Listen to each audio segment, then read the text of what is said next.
Welcome to another edition of BOLELENG, Let's Talk Asikhulume. The program is meant to inspire and motivate all our members to use wisely their right to vote. We bring you representatives from various fraternal organizations to engage on why it is critical that in 2024 we vote for the ruling party, the African National Congress. We have in the studio as our guest Comrade Donovan Williams, who is the National Organizing Secretary and spokesperson of the South African National Civic Organization, SANCO, to engage us on the role of this historic movement towards ensuring overwhelming ANC victory in the 2024 National General Elections. Comrade Donovan, welcome to SADTU's BOLELENG show. Thank you, Comrade Musa. I'm very, very excited to be here. It is nice to visit on your, not just your show, but be able to interact with SADTU. And we hope we'll have many, many more interactions. So thank you so much for inviting us. And I look forward to the discussion with you. You've come to us at just a few weeks before the country holds the historic 2024 National General Elections. SANCO is a critical ally of the ANC, and SANCO played a critical role in the struggle for liberation within South Africa during the time when our liberation movements, as well as our leaders, were banned and in jail. You kept the torch burning as you mobilized communities in townships and rural areas to boycott rents, to demand the rights of people as residents in their communities. We were also there during negotiations for a new democracy. We are now in 2024, 30 years into a democratic South Africa, and you are still behind the ANC. As a civic movement, why is the ANC still the political party the country should vote for? You know, Comrade Musa, I thank you for giving the background to SANCO before you ask why the ANC. I think that's important, very important. Trusted voices nowadays is very difficult to find. That's the civic movement. It has been here, it's a tried and tested voice of communities. It was there when no one wanted to listen to communities. It made certain in the harshest of times communities had a voice, whether powerful ones with nuclear arms like the apartheid government, with more than just rubber bullets, but live bullets, with R5 and R1 rifles. It made certain that communities had a voice, and it continues to do so. There are many community organizations nowadays. We see them, not just NGOs. They call themselves they'll fight toll fees and create a situation where they want to take up the issues of roads or whatever else it is. But they are not civics. They're not tried and tested. They're not in the trenches with us. Those are just like the very many political parties that we'll have on the ballot sheet come 2024, May 29. They are there because they see a gap or opportunity to be in charge, not to represent. SANCO represents communities. It's a custodian of good governance in communities. It has had people die for those rights. And the African National Congress, for SANCO, represents us all. It's basically South Africa. All the problems that we have in South Africa is reflected in the ANC. All the good things about South Africa is reflected in the ANC. The ANC for us as SANCO is the only choice. It's not the best of bad parties or the best of all the evils as such. Nowadays we want to describe politics like that. The African National Congress, more than any party, beside being tried and tested, has got a serious commitment not to acquire political power, but to represent the people.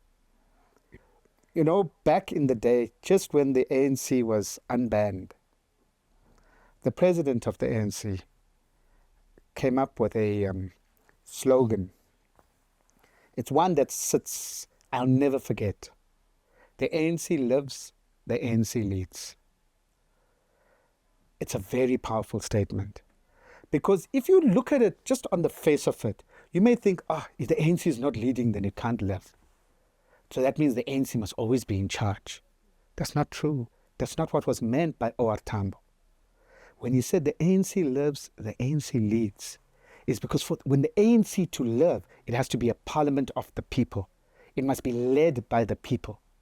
The people of South Africa lead the ANC. And if the ANC forgets that, it can't lead and it will die. It won't live. Our ANC today still believes in the people. There's no political party in South Africa that actually believes in the people than the ANC. The political parties we have today, all of them except for the ANC, believes in themselves to lead the people, not for the people to lead them. So with all the difficulties and challenges of the ANC, and there are many, we know, we're not going to tell ourselves lies about that, but just like we are not perfect, for SANCO, there's no other choice.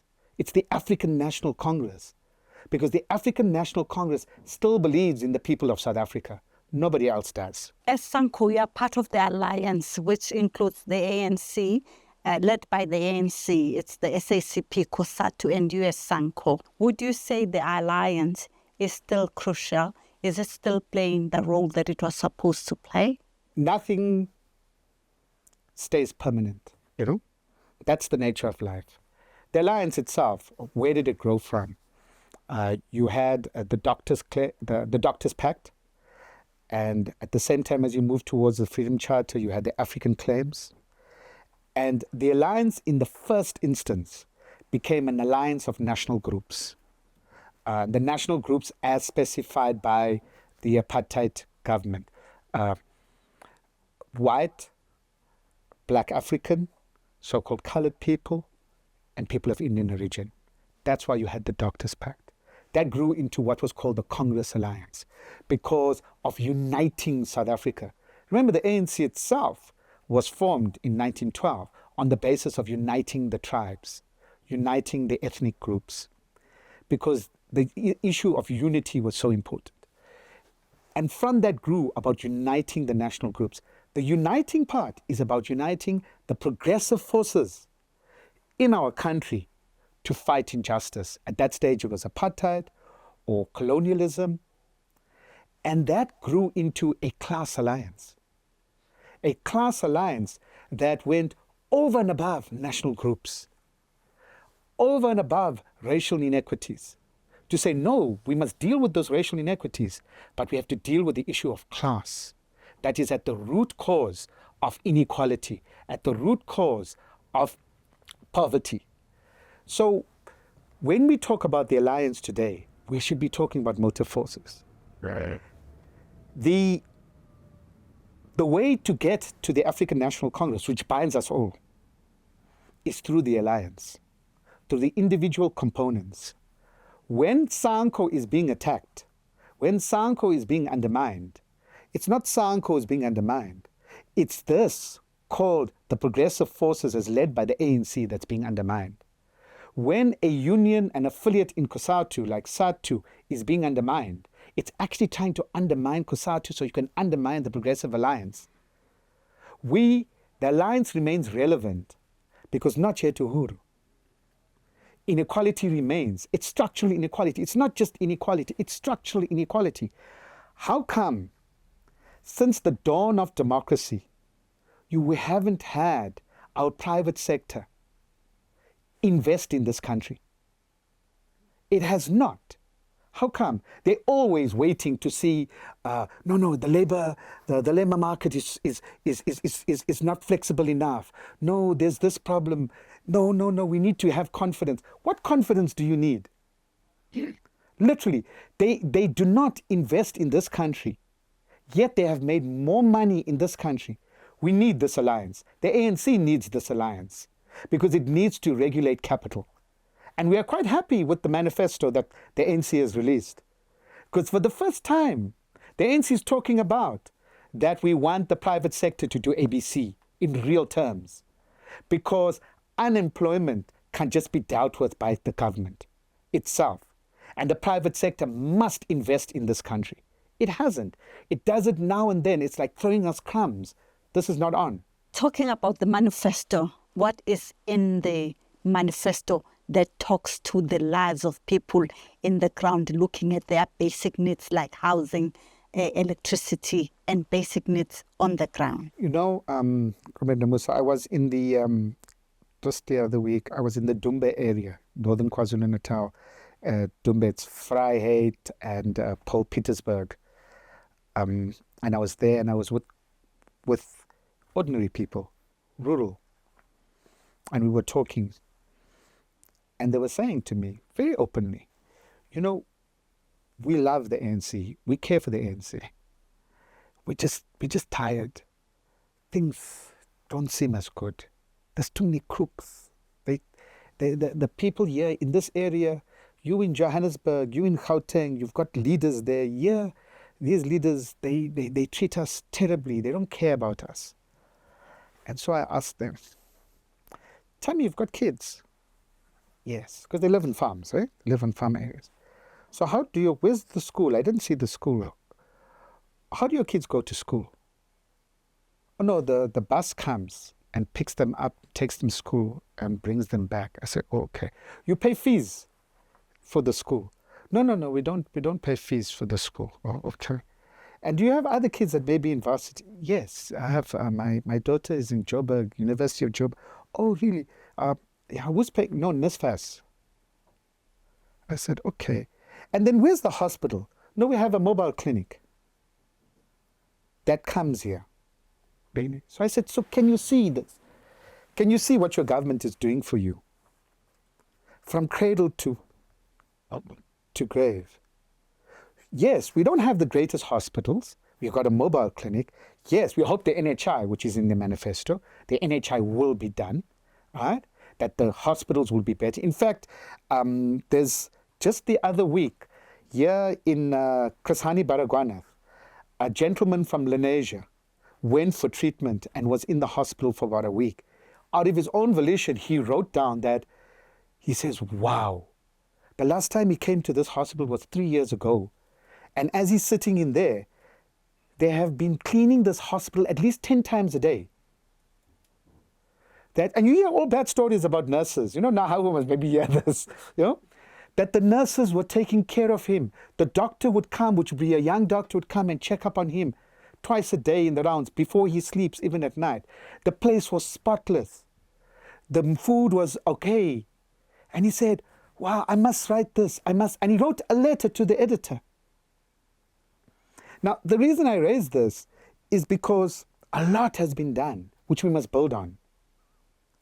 That if another party had come in, the scholar transport, the schools would have been outsourced, it would have been privatized.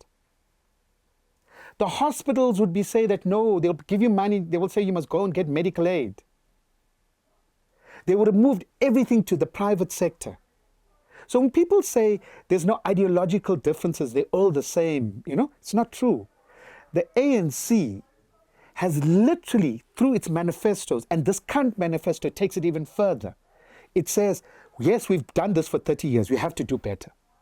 And we have to deal with the thugs in our movement. There's a lot of opportunists, even in our ANC, amongst ourselves. And this is, I think, one of the main things in the manifesto that comes through, that's very clear. Because the manifesto in some parts is a little bit weak. We think they should do more on jobs, not just work opportunities and so forth. We think they should be even a little bit stronger on the private sector. But these things we can continue to push for. But the manifesto says, which shows that the ANC has paid its school fees. It says that afterwards, there will be an action plan for that manifesto. So government doesn't just ignore this manifesto. It must come with plans to implement it. Come with budgets to implement it. And it will monitor the implementation of that, and monitor and evaluate the implementation and assess the implementation of that manifesto. So no more are you going to have a manifesto and then you leave government to interpret it. And then what it does, it says, oh, okay, houses, we'll just do the houses like this and so forth. But also as our people, we need to be honest about how much our lives have changed. I've been in meetings in areas where someone is in a community hall And you can see this community hall has been built by a democratic government. And they'll be saying, there's no delivery. But they're in this hall. Myself personally, I didn't own a house growing up. I never got a chance to. We lived in a flat all the time. My mom is a single mother because my dad passed away. I never believed we'd own a house. It was never going to happen. I never believed I could work as a professional. I thought I'd work in a factory and be an activist, after you come home in that way. Varsity was just a dream for that matter. Because of a democratic government, I have not just a university degree. My mom just has a standard 6. All right? I also own a house. I also own a car. I never thought I'd be owning all those things. I'm a professional. That there doesn't get lost. And the manifesto says, can we work based off that? Not to say that things are great. No, there's a lot of challenges. But to say that that's the beauty and the art of this manifesto. It is honest. But it doesn't tell you that the world is falling. And that's what the opposition parties want to say. That's what we want to say. We seem to love misery. But I love celebrating South Africa. And SANCO loves celebrating South Africa. There's a lot to celebrate. Some of the critics of ANC-led government say that the fact that there's this alliance, COSATU has lulled SANCO, and SANCO is not playing its critical role in ensuring in building the civic movement to be that voice that is there for the people on the ground. Instead, you have just become part of the political party and forgot about the people. What do you say to that? From resistance to reconstruction. That isn't a dilution. That's a reality. How you struggle in a democracy is different to how you struggle in an authoritarian state. In an authoritarian state, the state is illegitimate. So whatever you do, you don't need to agree to the law. You do illegal things. But in a democratic state, when you resist, you do it under the aegis of the law. You apply for permission to march. It doesn't mean you don't take up the issues, but you also use your comparative advantage. Why shouldn't SANCO, COSATU, or the SACP use the advantage that they're in alliance with the African National Congress? We would be silly not to. We would be silly. It's asking tell me a business, there's shop stewards and so forth, they mustn't consult shop stewards? It wouldn't make sense, eh? It wouldn't make sense. They must just speak to their fellow business people? No, it wouldn't make sense. The fact of the matter is, we are not embarrassed to use our levers of power. We will never be embarrassed to do that. But don't ask us to burn things down and call that resistance. There are a lot of Johnny-come-lately revolutionaries who believe revolution is about burning barricades. They want to beat Che Guevara. They want to say, look at me, how radical I am. I can be so violent. Che Guevara. Che Guevara was radical. Che Guevara went to the Soviet Union and he was disgusted. He was like, wow, what is here in the Soviet Union? Oh, these people, they fat cats and whatever. When he came back, he never ever said to Fidel Castro, you are selling out the revolution by being in alliance with the Soviet Union. He never said that because he understood that this was a revolutionary alliance. He understood the strategic nature of it. No, you have a lot of people, and many of us, our media love them because they say all these radical, nice, resounding things. But in reality, they are destructive. They lead our people incorrectly. SANCO is strong. Yes, we will march. We will do things. We will be strong on matters, but not to the point of destruction. We do not believe in destroying the fabric of society to rebuild it. We destroyed apartheid, but we know it exists in different forms. We will fight it, but we will not do it in a way that is destructive. And those of them who make those accusations, is because they don't have the power to do that. They would love to do it, but no one believes them. They are jealous that our people, despite everything they write about us, despite however they make fun of us, how they talk about us, they still believe in us. They still think that they get angry. Why are they going? They're stupid. Why are they all going to the stadium to listen to them? They treat our people like they're ignorant. Our masses are not ignorant. Our people are not uneducated. Our people are the smartest people on this planet. They make choices not just based on their heart. They make it with their head as well. All right? Our people are amongst the smartest in the world.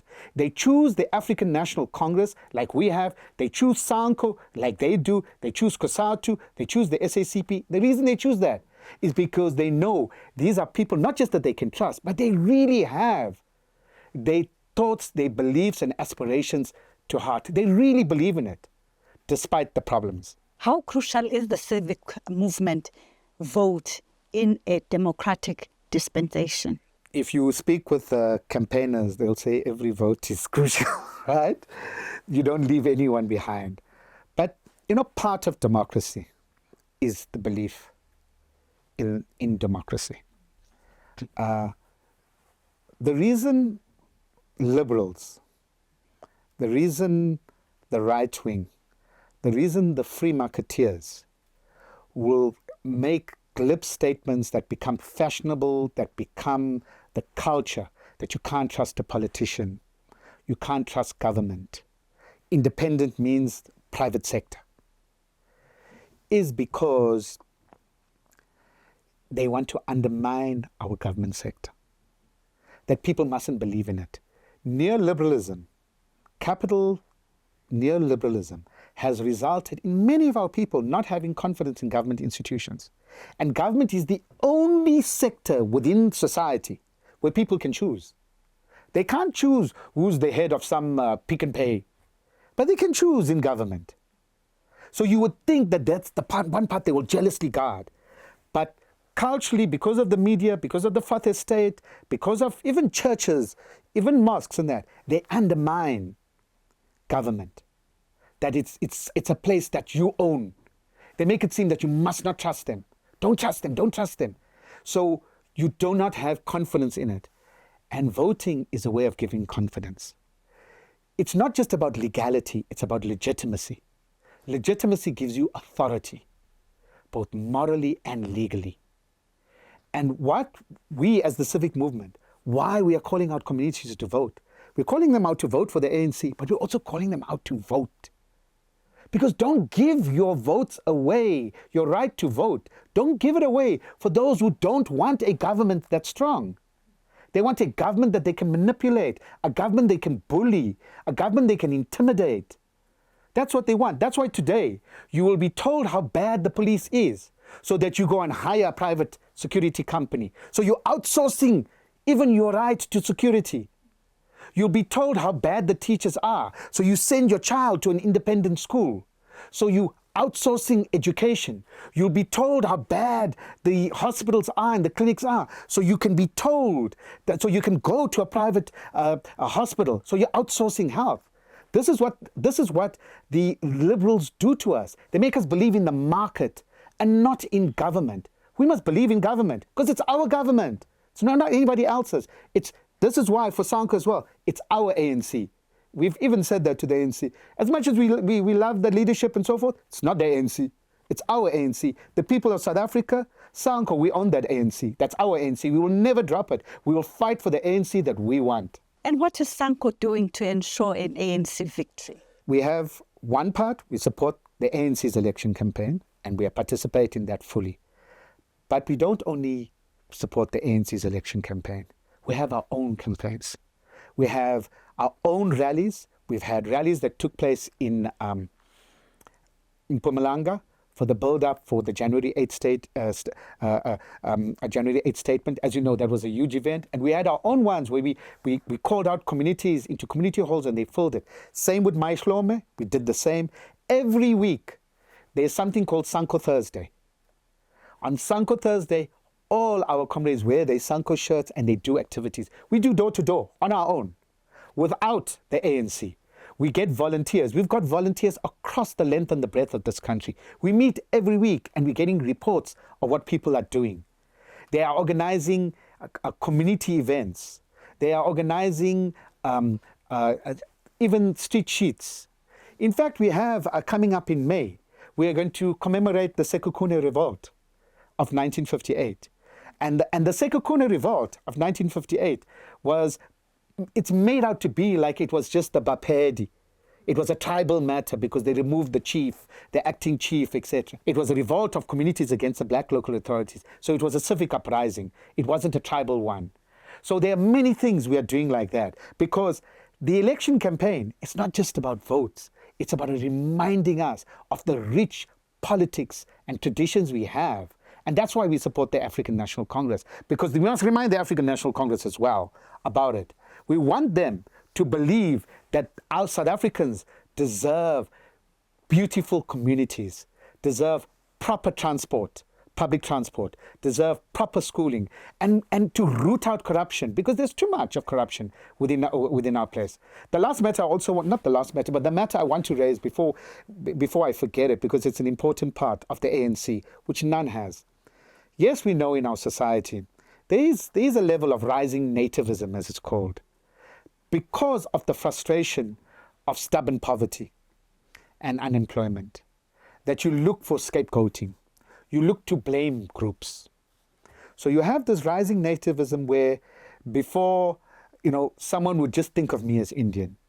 And you would have even comrades in a way say, no, it's, the ANC or our movement is just about black Africans and not this. There are those challenges. But the amazing thing about the African National Congress, it is the overall custodian of non-racialism. And non-racialism is so important, because non-racialism takes out ethnicity and tribalism from our country. It takes out racism and prejudice. It is by far the most radical of principles, together with non-sexism. For me, the ANC project is about building a society that's equal, non-sexist, and non-racial. Those are radical things. There's nothing more radical than that. Many come talking about radicalism. They're not talking about radicalism. They're talking about them and their friends getting tenders and businesses, and they call that radicalism. That's not radicalism. So for me, the ANC, more than anyone else, more than literally speaking anyone else, believes in non-racialism. That's why the ANC, with all the issues, on basis of just non-racialism and human rights, can take up the issue of the people of Palestine. Can take it up without any apology, none whatsoever. And it has led the entire world on it. So today you have Nicaragua taking Germany to the International Court of Justice. You have people saying the South is speaking, led by South Africa, led by the African National Congress.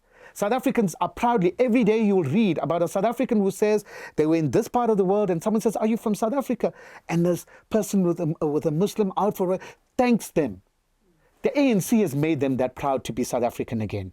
What is your message to the millions of South Africans who are eligible to vote on the 29th of May? What is the message to South Africans? You don't vote for the best of evils.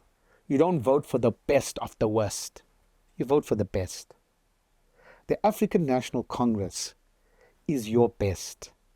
It reflects you. Good and as bad as you are, it reflects you. Don't give up on yourself. Don't give up on those who tell you Western culture, white culture is the only good culture. You will be doing yourself a disservice. There are too many coconuts that we have in our country. Too many will believe that they are sounding good because they believe excellence has a particular color. No, excellence is South African excellence. And South African excellence is the African National Congress. Young and old must vote for the African National, firstly must vote. And secondly must vote for the African National Congress. Not one time, not two times, but 3 times. 3 ballots, you vote for the African National Congress, because this project is not over. We're not giving up on ourselves. Many would like us to give up on ourselves so that they stop the changes that have been made. They take hold of this country. It will not be allowed, not while SANCO is on the floor. You mentioned that you'll be having many activities around in the run-up to the elections. Where can we find this information as to what is it that you're up to? Okay, we haven't got a website and so forth, but we are issuing through the ANC and through the alliance structures. We issue as our regions, because SANCO is a local structure with a national face. So our activities are all on the ground. It's all grassroots-led activities. So our regions and provinces organize activities, and then through the alliance structures and through the alliance communications, we then issue those notices, as well as the local structures themselves, the provinces and regions, of course, market it. So in closing, I would like to say to our listeners, or to our viewers, the message is loud and clear. Vote ANC. Vote for the best. We thank you, Comrade Donovan, for making time in your hectic schedule to come and share your insight and wisdom on this platform.